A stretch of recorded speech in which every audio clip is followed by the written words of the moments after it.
Apa jadinya jika Indonesia tidak ada korupsi? Bukan mimpi, bukan dongeng, tapi coba sebentar bayangkan bersama saya. Kamu bangun pagi, jalan keluar rumah, jalanannya mulus, bukan karena baru diaspal menjelang pemilu, tapi karena memang selalu dipelihara. Kamu naik transportasi umum, bersih, tepat waktu, murah. Bukan karena keajaiban, tapi karena anggarannya tidak disunat di tengah jalan. Kamu periksa ke rumah sakit, gratis, pelayanannya cepat, dokternya cukup. Bukan karena kamu orang kaya, tapi karena negaramu memang mengurus rakyatnya. Ini bukan utopia. Ini adalah Indonesia yang seharusnya. Sekarang kita bicara fakta dulu. Indonesia kehilangan triliunan rupiah setiap tahunnya karena korupsi. Bukan ribuan, bukan miliaran, triliunan. Uang itu cukup untuk membangun ribuan sekolah, cukup untuk menggaji jutaan guru dengan layak, cukup untuk memberi makan setiap anak yang kelaparan di pelosok negeri. Tapi uang itu menghilang, masuk ke kantong orang-orang yang seharusnya melayani rakyat. Dan kamu tahu yang paling menyakitkan? Uang itu berasal dari kita. Dari pajak kita, dari keringat kita, dari kerja keras kita setiap hari. Kita yang membayar, kita yang tidak menikmati, mereka yang mengambil, mereka yang tertawa. Tapi sekarang, lupakan dulu rasa sakitnya. Mari kita masuk ke dunia yang berbeda. Dunia di mana Indonesia bersih, di mana pemimpinnya jujur, dunia di mana sistem bekerja untuk rakyat. Pertama, pendidikan.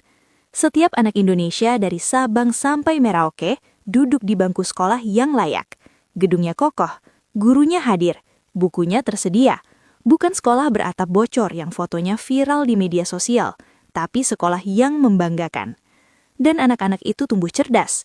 Mereka tidak perlu keluar negeri untuk belajar di universitas terbaik, karena universitasnya sudah ada, di sini, di tanah mereka sendiri. Kedua, kesehatan. Tidak ada lagi cerita ibu yang melahirkan di lorong rumah sakit karena tidak punya uang administrasi. Tidak ada lagi bapak tua yang menahan sakit karena malu tidak bisa bayar dokter. Semua rakyat terlindungi karena anggaran kesehatannya utuh, tidak dipotong 2 kali sebelum sampai ke rumah sakit. Ketiga, infrastruktur. Jembatan yang dibangun tidak roboh setelah 1 tahun. Jalan tol yang dibiayai negara benar-benar mulus, bukan mulus di atas kertas. Listrik masuk ke desa-desa terpencil, internet menjangkau pulau-pulau kecil. Indonesia tidak lagi tertinggal, Indonesia mulai berlari. Dan disinilah semuanya menjadi luar biasa. Karena ketika korupsi tidak ada, kepercayaan investor datang, bisnis tumbuh, lapangan kerja terbuka lebar. Anak muda Indonesia tidak perlu merantau ke negara lain untuk mencari masa depan. Masa depan itu ada di sini. Kita punya nikel, batu bara, kelapa sawit, kopi, rempah-rempah. Kita punya lautan terluas, hutan tertua, tanah tersubur. Bayangkan jika semua itu dikelola tanpa kebocoran, tanpa penggelap anggaran, tanpa makelar proyek. Indonesia bisa menjadi salah satu negara terkuat di Asia. Bukan dalam 10 tahun, mungkin dalam 3. Tapi yang paling indah bukan soal angka ekonomi. Yang paling indah adalah wajah-wajah kecil itu. Pak Garmin di Jawa Tengah yang selama ini menjual padi dengan harga murah karena tengkulak berkuasa dan negara diam, kini mendapat harga yang adil karena regulasi dijalankan dengan benar, karena tidak ada pejabat yang dibayar untuk menutup mata.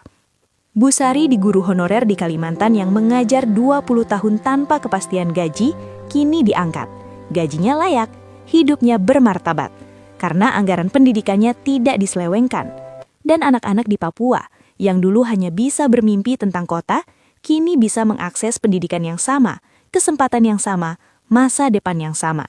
Itulah Indonesia tanpa korupsi. Bukan negara yang sempurna, tapi negara yang adil. Kamu mungkin berpikir, ini cuma mimpi. Tapi saya mau tanya balik ke kamu. Korea Selatan dulu lebih miskin dari Indonesia di tahun 1960-an. Sekarang mereka jadi negara maju. Singapura dulu tidak punya apa-apa. Sekarang jadi pusat keuangan dunia.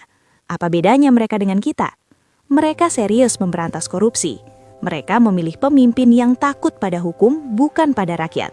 Mereka membangun sistem yang tidak bisa dibeli. Dan kita masih di sini. Masih marah di kolom komentar. Masih berharap sesuatu berubah. Tapi perubahan tidak datang dari langit. Perubahan dimulai dari kita, dari suara kita, dari pilihan kita, dari sikap kita setiap hari. Indonesia yang kita bayangkan tadi, itu bukan utopia. Itu adalah hak kita yang selama ini dicuri.